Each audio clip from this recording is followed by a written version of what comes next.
Stable na ang lagay at maaari nang magkalabas si Senator Rodante Marcoleta matapos ang ilang araw na gamutan nito sa PNP General Hospital.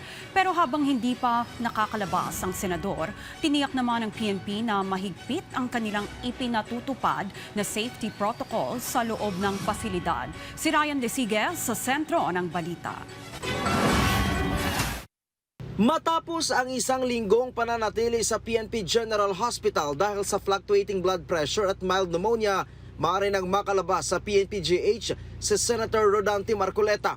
Ayon kay PNP-GH Internal Medicine Department Chief Police Lieutenant Colonel Ben Alibayani, stable na ang kondisyon ng senador at controlled na ang blood pressure na 130/90.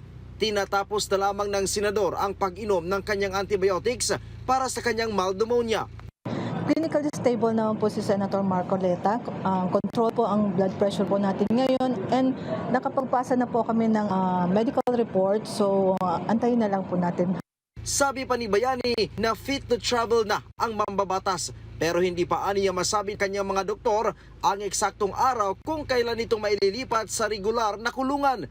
Meron na rin aniya resulta ang isinagawang 2D echo test kay Senator Marcoleta, subalit tumangging sabihin ito sa mga media.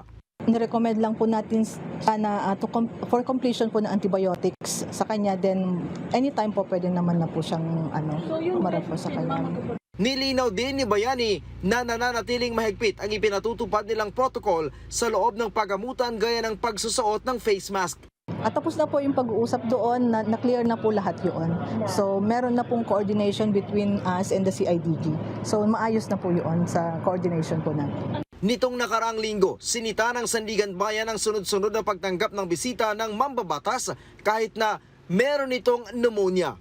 Mula dito sa Campo Crame, Ryan Lisiges para sa Bayan.